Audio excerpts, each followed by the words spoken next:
Hi, good morning, good afternoon, good evening. I'm out and about again today, so I thought I would take you with me and do a bit of videoing as I go. If truth be known, I keep forgetting to video and I don't get out as much as I used to, so that's another reason for me to make the most of some days like today. So I've got a few jobs on the go. First of all, I'm down near the New Forest. I've just driven over the New Forest actually. We're working on a fire damage reinstatement on the property. It was one of my earlier videos where the fire started up in the roof. So the roof's been replaced, gable walls rebuilt, I think it's been tacked inside, so it should be on to plastering stage now. So first inspection, here we come. So on to our internal inspection. Plasterboard in this ensuite bathroom's done, walls are built. Here the greeny colour plasterboard is moisture resistant, which is why it's slightly different colour, and the pink to the ceiling is fire line plasterboard. So that's all done, ready for spreaders. Here we've got making good around the wall plate restraint straps, and some wet plastering is about to kick off in the on that wall there. Ceiling has been done. Here in the main bathroom we've got wet plastering to commence throughout, but again the ceiling's been done. Obviously that also means that all the electrics have been popped into the property. Floor's not quite installed yet, not a major issue, that can go down pretty much at any time. The boarding's all on the site. And then into one of the smaller bedrooms, the yellow is some string ties that need to be popped into the wall where there's some cracking. And this was a little ensuite, but now it's just going to be made into a walk-in wardrobe because it's right next to the bathroom. So there is some shower fittings there that need to be taken out. But that's a basic CLS stud partition, which is quite normal on most jobs. This is a smaller front bedroom again, so some wet plastering to be done. And here the wall plate restraint ties have been put in and made good, and there's a little ensuite in this room as well. Nice house, built in the 80s, substantially altered, and two of the bedrooms have been provided with additional ensuites. This is the ground floor living room, so we have an old fireplace there, and we're looking to the underside of the floor joists that they've been retained. Actually no damage with those, but some plastering works are needed because water came down through the house at this location. Okay, first inspection done. Plasterers are on site, so I had to do a talk over with that one. Now over to somewhere Southampton way to look at a spray foam installation in a loft space.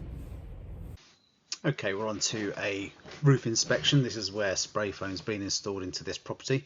It's a 1980s semi-detached house, fairly standard construction, cavity walls, pitched tiled roof with trusses.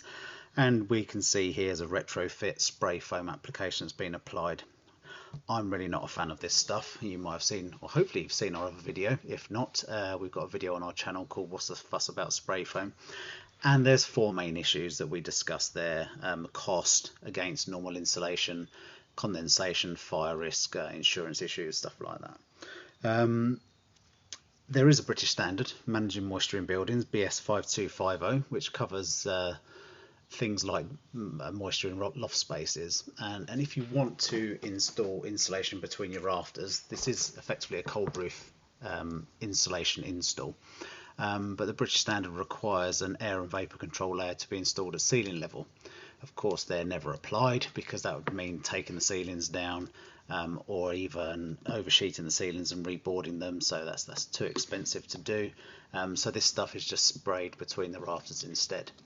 As we can see in one of the photos coming up, there's no breathable underlay, and this is directly on the underside of a sarking felt.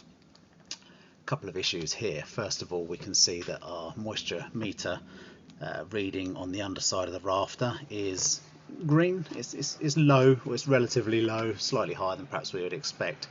But as soon as we start taking a damp reading where the foam has been installed up against the side of the rafter, look how high that is. What are we there? 22.3%. If the rafter's kept at that level of moisture for any period of time, rot will occur. What we've also got here, we can see that by using our basic hygrometer, we have got a dew point of 10.6 degrees, and the temperature inside the roof space is 16.8 degrees, so it's actually quite warm. Now on the underside of the insulation, we have got a risk of condensation. That's because the surface temperature of the spray foam is 11.9 degrees, yet our dew point is 10.6 degrees. So we're only 1.3 degrees away from condensation occurring. Yet as soon as we're up into the little place where we clean the spray foam out, or on the underside of the sarking felt, we can see our temperature here is 8.5 degrees. So we're actually 2.3 degrees below dew point. So condensation is occurring at this location. So it's interstitial condensation here. So interstitial as in it's occurring within the structure of the building, that's causing our high damp meter readings to the side of the rafters, which eventually long term will cause rot. So this is one of the very good reasons not to have spray foam installed, because it will cause rot to rafters over a period of time. So one of the things I love about the job we do is the variety. So today we've looked at a house fire that's under repair down near New Forest. We looked at a loft space at spray foam installation, and now we're on to a farm fire project we're doing in Wiltshire. This was a quite significant fire, as you can see on these photos. This is our pole camera photos. I think we've got these early ones from. Absolutely devastating. It's affected 5 or 6 commercial units all next to each other. And the first things first, asbestos clearance and get the buildings taken down. So this work has progressed really well. I think in 2 weeks they had the asbestos cleared, the buildings down, and now they're breaking up the slabs. So for us, now we've seen this, it's back to the drawing board effectively to design a new building and get this built as soon as possible. As soon as possible in this case will take obviously several months to get us back to site, but all in a day's work. Hope you've enjoyed that. Thank you for getting this far, and if you like what we do, please like and subscribe, and we'll see you on the next one.